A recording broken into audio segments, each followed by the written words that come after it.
Republican Governor Sarah Huckabee Sanders quietly signed into law on Thursday a bill that will create a monument to the unborn on the grounds of the Arkansas state capitol. Sanders' team confirmed the bill signing in a release late Friday.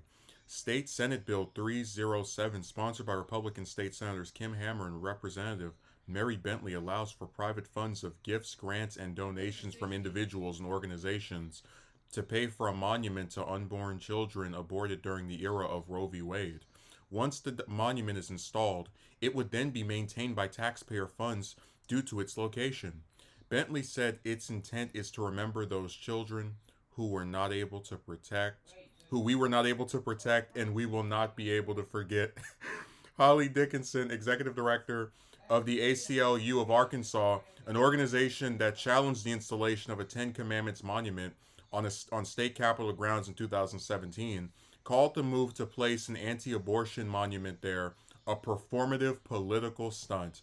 Arkansas is ranked as one of the worst states in the nation for overall child well-being, maternal health, and the life expectancy among adults.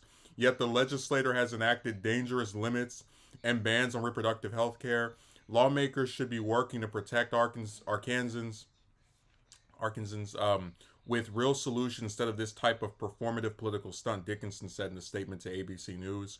A total ban on abortion except to save the life of the mother in a medical emergency took effect in Arkansas last June when the Supreme Court struck down Roe v. Wade. But despite a supermajority of Republicans in the legislature identifying with anti-abortion rights, the bill to make a monument enshrining Arkansas's aborted fetuses did not see unanimous support among Republicans in the state legislature. The House passed the legislation Tuesday in a 60-19 vote, with 2 Republicans voting no. 10 Republicans didn't vote. Another 10 Republicans voted present, which has the same effect as voting no. When the bill moved through the state Senate last month, 2 Republicans didn't vote and 1 Republican voted present. From a Christian perspective, this has the look and feel of spiking the football, said State Representative Steve Unger, a Republican who voted against the bill on the House floor. It looks like loading. Public memorials to our nation's wars where we face an external threat of right and property, added. A memorial to an ongoing culture war we seem to be shooting at each other is not. Younger told ABC News on Friday, my comments reflect my beliefs, but I respect other convictions. Representative Jeremiah Moore, the other House Republican to vote against creating the monument, warned it could have an unintended effect on the pro-life cause. I believe that life is precious, but we must approach this issue with grace. It will serve as a poke in the eye to all those who don't share our beliefs, he said in the floor speech. Representative Tippy McCauley, I pronounce the person's name, a Democrat voted against legislation, told ABC News, I could think of 1,000 ways to better spend money that would be helpful to our citizens. This bill makes no real distinctions in the type of abortions it would enshrine with a statue on Capitol grounds. That means a woman who went through a traumatic pregnancy that results in the death of her child to be would have to face a monument commemorating that awful moment when she comes here to the people's house, Nicolay said in a statement to ABC News. Abortion was legal in this country for nearly 50 years. Putting a monument outside these walls will change that. The state has no business in a woman's health care and a family's tragedy. So there's more statements that are here, but this article doesn't really go on for that much longer.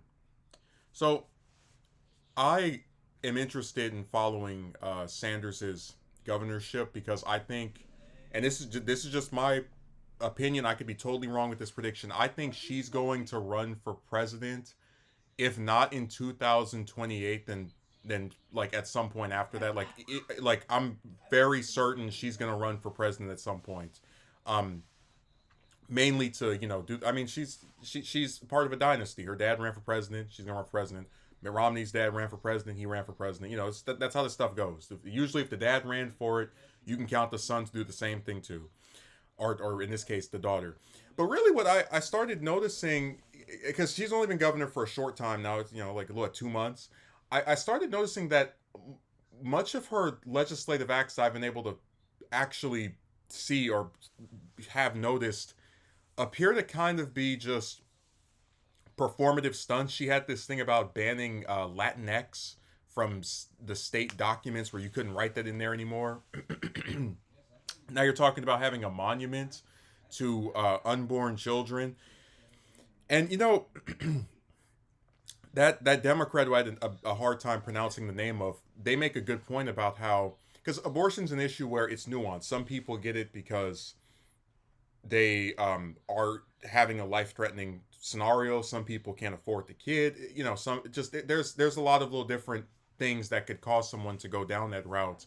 So if you have someone who maybe wanted to be a mother and then they couldn't have the kid because it was threatening to their own life, so they had to have it terminated.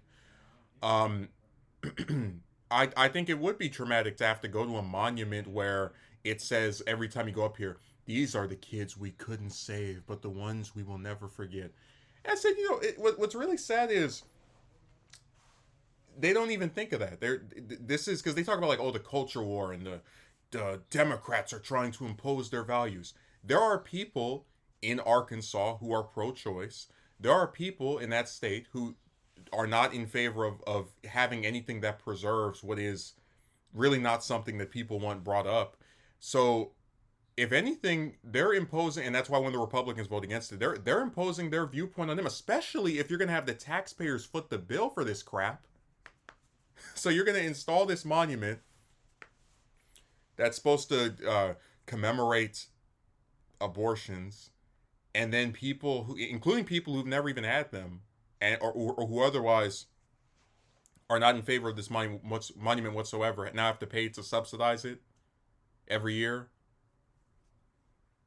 God, I think Sanders is as governor so far has just been largely performative. You know, like, oh, look at me, I banned this term in the state papers, and oh, look, now we're gonna have this monument that shows how pro-life I am. You know, even though I completely refuse to expand healthcare in my state and actually assist people who are here. You know, because I care so much about life. I'm going to talk about these unborn children. I'm very compassionate. So I hope for the sake of people in that state that she actually starts to do things that benefit the people that live there. Otherwise, you're going to be stuck with, because let's be very honest about this. She won that seat because she was Trump's press secretary. He endorsed her. She rode his coattails along with her daddies. Um, but what's going to end up happening is, if you know, 'cause Democrats are not strong in any southern state other than maybe Georgia to an extent. That's debatable at this point. Like they're even just getting pile drived in Florida of all places.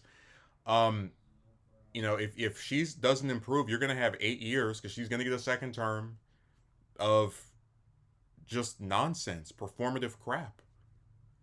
You know, I agree with that politician. There are thousands of other ways this money could have been better used, and it's unfortunate that they, you know, I mean, you know, like that's always my biggest problem with the pro-life people. You have all these homeless people, people who have jobs they can't afford to live where, you know, just have a basic uh, living standard, and you say you're pro-life. Why don't you help the people that are in your state that can't make it?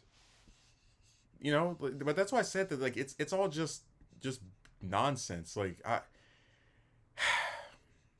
man, this stuff can get really irritating. I hope that people like wake up, and I really am sorry for the taxpayers. They have to foot the bill for something like that, because like I said, it's this really narrowly defined, ridiculous idea that because the majority of the members of government in that state are ridiculous is getting traction.